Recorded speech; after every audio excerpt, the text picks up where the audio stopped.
और स्वागत है आप सभी का हमारे इस चैनल में। आज के इस वीडियो में हम सभी लोग टीजीटी चित्रकला की तैयारी के लिए कुछ स्मरणीय तथ्यों का अध्ययन करेंगे जो कि आपके एग्ज़ाम के लिए बहुत ही महत्वपूर्ण सिद्ध हो सकती है। तो चलिए इन स्मरणीय तथ्यों का अध्ययन करते हैं। और अगर आपको ये वीडियो अच्छा लगेगा तो लाइक और सब्सक्राइब जरूर कीजिएगा चैनल को। तो देखिए इस स्मरणीय तथ्यों में देखते हैं पहला पॉइंट, शैली शब्द को संस्कृत भाषा में रीत कहा जाता है। तो शैली शब्द को संस्कृत भाषा में क्या कहा जाता है? रीति।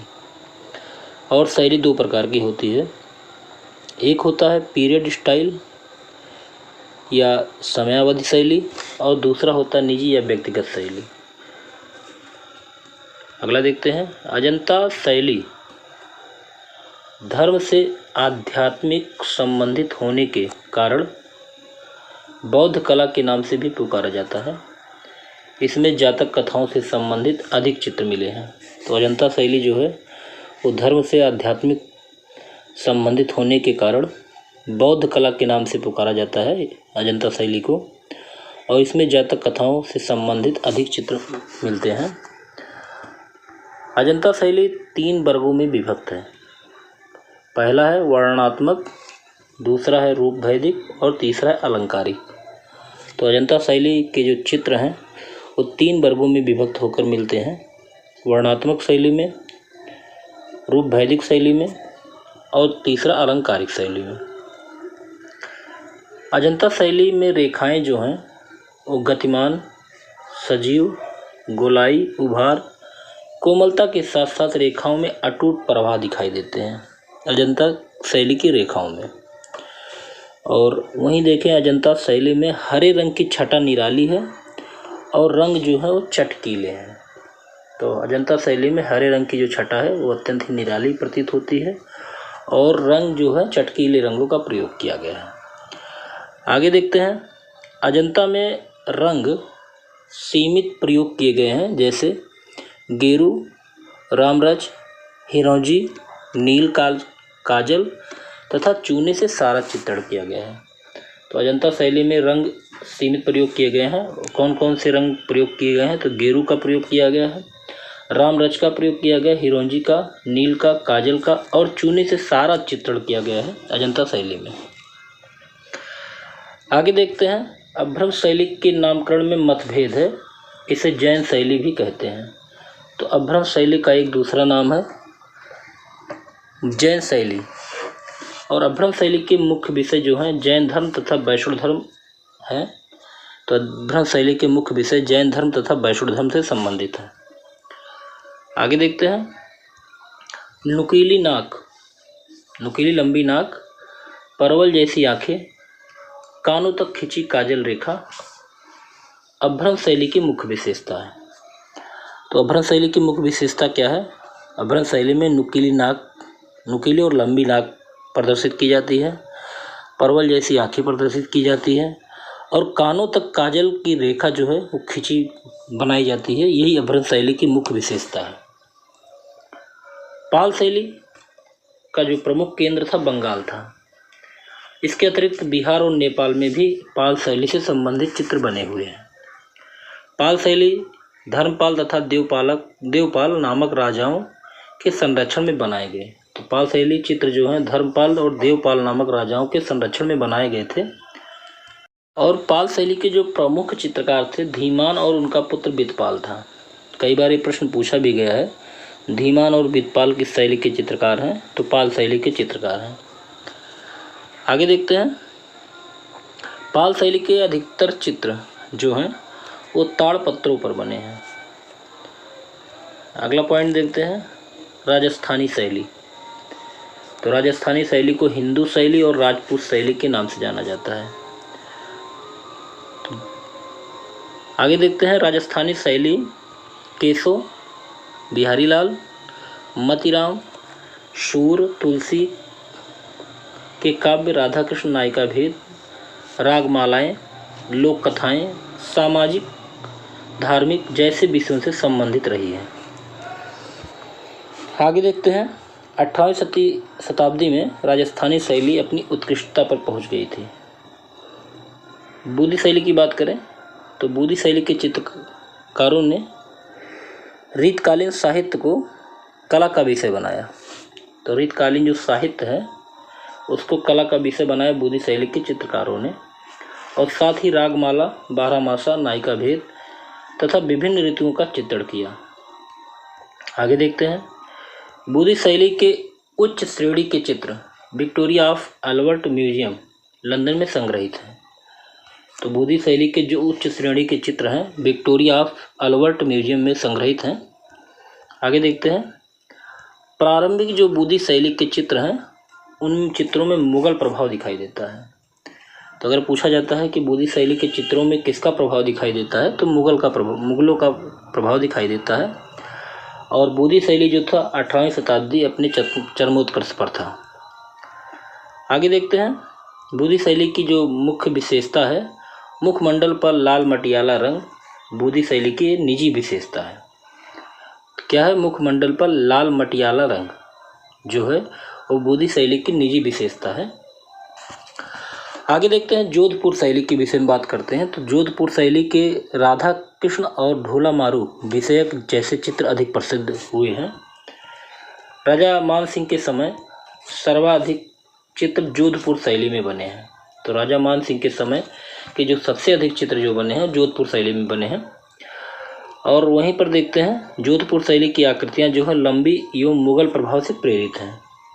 तो जोधपुर की आकृतियां जो बनी हैं वो लंबी बनी हैं और मुगल प्रभाव से प्रेरित हैं। राजा उन्मेष सिंह की बात करें तो कोटा शैली इनके समय चरमोत्कर्ष पर था। तो कोटा शैली जो था वो राजा उन्मेष सिंह के समय में चरमोत्कर्ष पर था। और कोटा शैली में अधिकतर जो चित्र हैं वो पशुओं के शिकार से संबंधित है।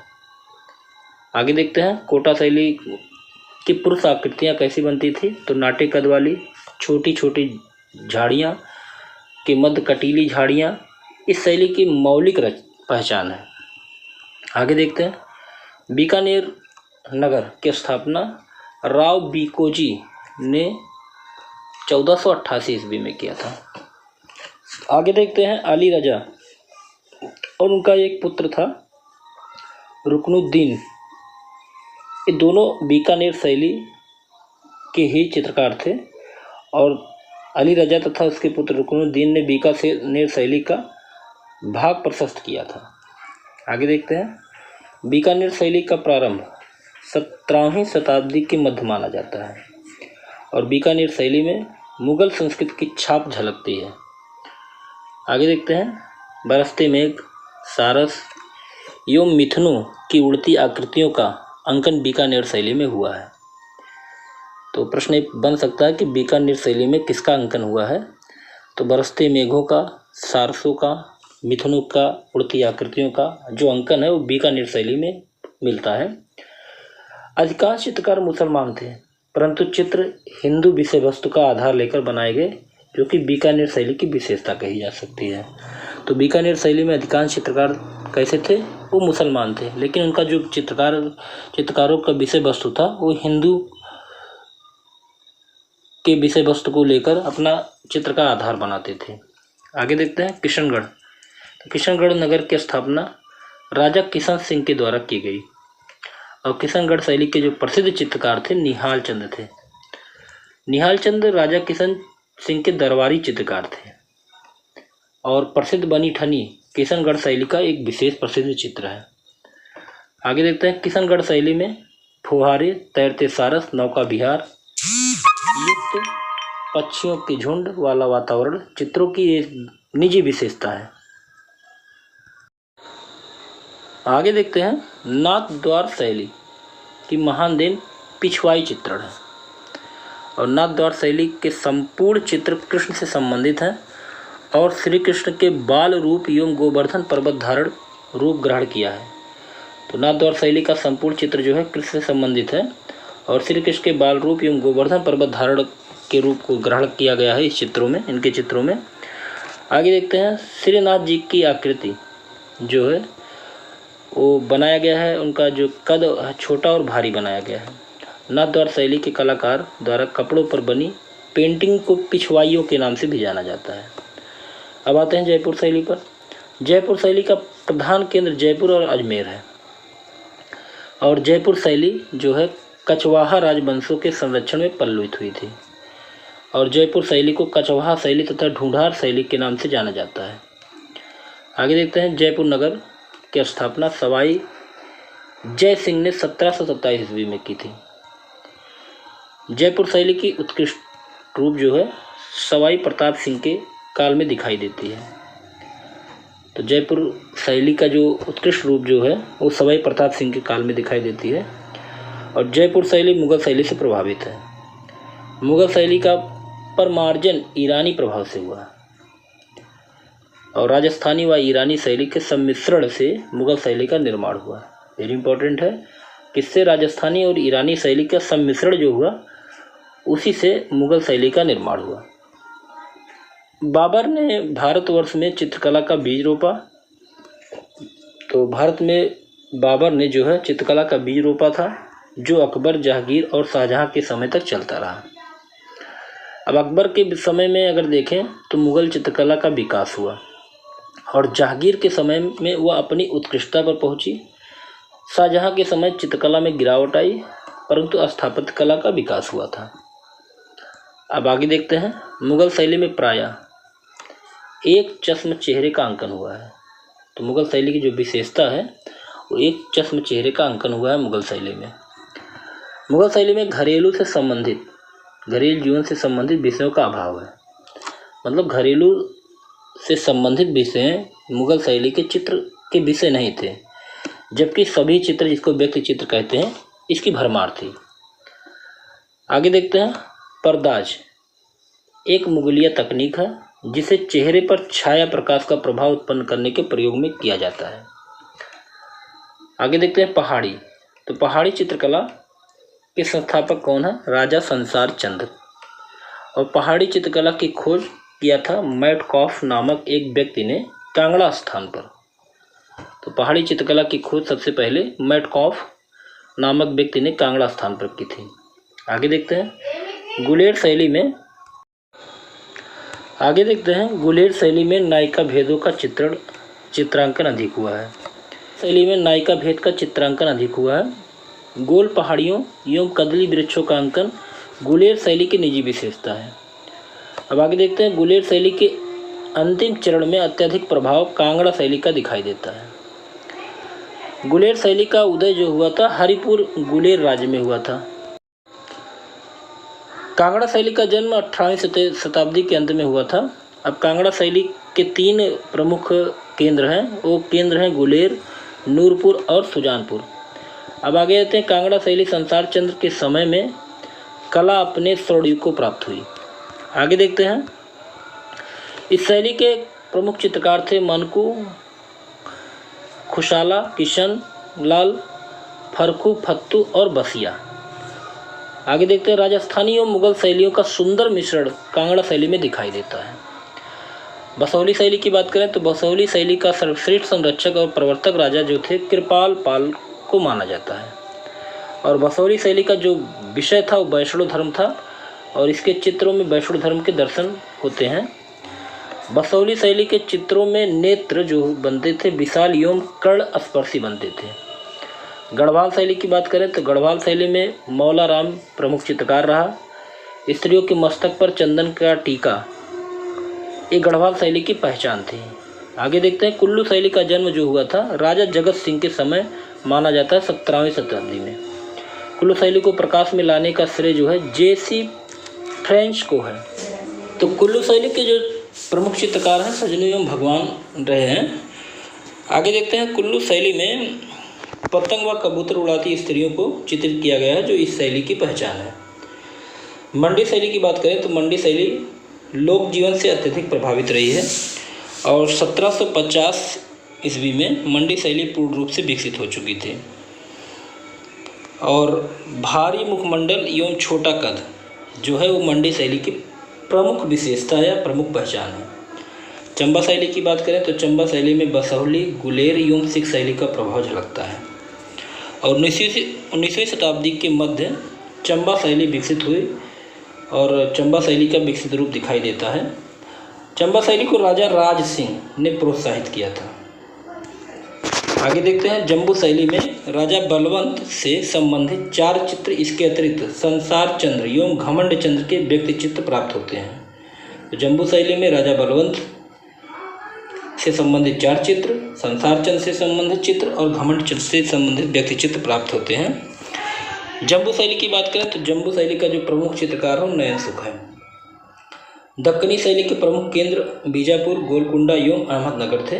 दक्कनी शैली के जो चित्रों की परंपरा है, फारसी ढंग से की गई आकृतियों की भरमार दिखाई देती है दक्कनी शैली में।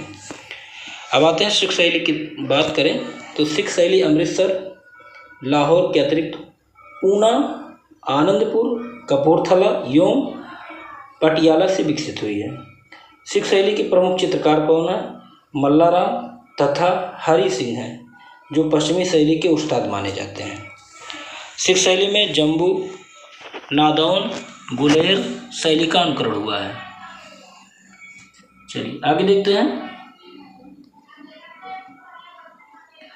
मधुबनी शैली या मधुबनी चित्रकला जो है एक लोक चित्र शैली है मधुबनी, और मधुबनी शैली का जो विषय है आदर्शवादी रामकथा एवं आध्यात्मिक कृष्णलीला, ये मधुबनी शैली की विशेषता और इसका विषय था। अच्छा, मधुबनी शैली बिहार के मधुबनी जिले के जितावरपुर गांव में केंद्रित है। तो मधुबनी शैली जो है बिहार के मधुबनी जिले के जितावरपुर गांव में केंद्रित है। लोक कला भारत के घर आंगन में जन्मी हुई है, जो भारतीय स्त्रियों ने लोक शैली को जीवित रखा है। लोक शैली में सीधी साधी कला का प्रकटीकरण होता है। लोक कला विस्तृत रूप से धार्मिक रीति रिवाजों में दिखाई देता है। स्वास्थ्विक का अर्थ होता है चारों दिशाओं में विश्वमंडल के चतुर्भुजी रूप। अब आते हैं कंपनी शैली, जिसको पटना शैली भी कहते हैं, और इसका जो प्रमुख केंद्र है वो पटना है। 19वीं शताब्दी में कंपनी शैली का उत्थान हुआ। इस शैली का मुख्य चित्रकार जो है सेवक राम थे। शिवलाल भी पटना के वंश परंपरागत चित्रकार माने जाते हैं। कंपनी शैली में हिंदुओं के देवी देवता व उत्सवों के सेट विक्रय हेतु चित्र बनाए जाते थे, जिन्हें फिरका कहा जाता था। आगे देखते हैं। कंपनी शैली में यथार्थविद को अपनाया गया है, और कंपनी शैली में रेखाओं के स्थान पर छाया प्रकाश का कुशल प्रयोग किया गया है। काली घाट या बाजार शैली के चित्रों को बनाने का जो सिलसिला है कलकत्ते में स्थित काली मंदिर से प्रारंभ हुआ। आगे देखते हैं। काली घाट शैली के प्रमुख चित्रकार 2 भाई यंसी घोष और केसी घोष थे। अब बात करते हैं बंगाल शैली। तो बंगाल शैली को ठाकुर शैली के नाम से भी जाना जाता है। क्यों? क्योंकि बंगाल शैली के जन्मदाता अविंद्रनाथ ठाकुर थे। इन्हीं के नाम से बंगाल शैली को ठाकुर शैली के नाम से भी जानते हैं। बंगाल शैली की प्रेरणा की जो प्रधान स्रोत हैं अजंता, मुगल और तथा राजस्थानी चित्र हैं। बंगाल शैली में जापान, चीन, ईरान एवं यूरोप की कला का अप्रत्यक्ष रूप से प्रभाव पड़ा है, और बंगाल शैली में जल रंग, वाश तकनीक एवं टेम्परा रंगों का प्रयोग हुआ है। अब बात करते हैं तंत्र शैली। तो तंत्र शैली के जन्मदाता माने जाते हैं, या तांत्रिक शैली के जन्मदाता माने जाते हैं KCS पर्णिकर, और वर्तमान समय में कंप्यूटर शैली का प्रयोग अधिक हो रहा है। तो आज ये महत्वपूर्ण टॉपिक था, इसलिए इस टॉपिक को आपके समक्ष रखा गया, क्योंकि इस टॉपिक से आपको कुछ न कुछ ज़रूर लाभ होगा। यहाँ से 2, 4, 10 प्रश्न जरूर आपको मिल सकते हैं आने वाले एग्जाम में। तो आपको ये वीडियो कैसा लगा? अगर अच्छा लगा हो तो कमेंट बॉक्स में ज़रूर बताइएगा, और अगर वीडियो आपको अच्छा लगेगा तो लाइक और सब्सक्राइब चैनल को ज़रूर कीजिएगा। अधिक से अधिक लोगों के बीच शेयर कीजिए, जिससे लोगों को लाभ हो। अगले वीडियो में ऐसे ही प्रश्नों के साथ, ऐसे ही बिंदुओं के साथ फिर मिलते हैं। तब तक के लिए जय हिंद, जय भारत।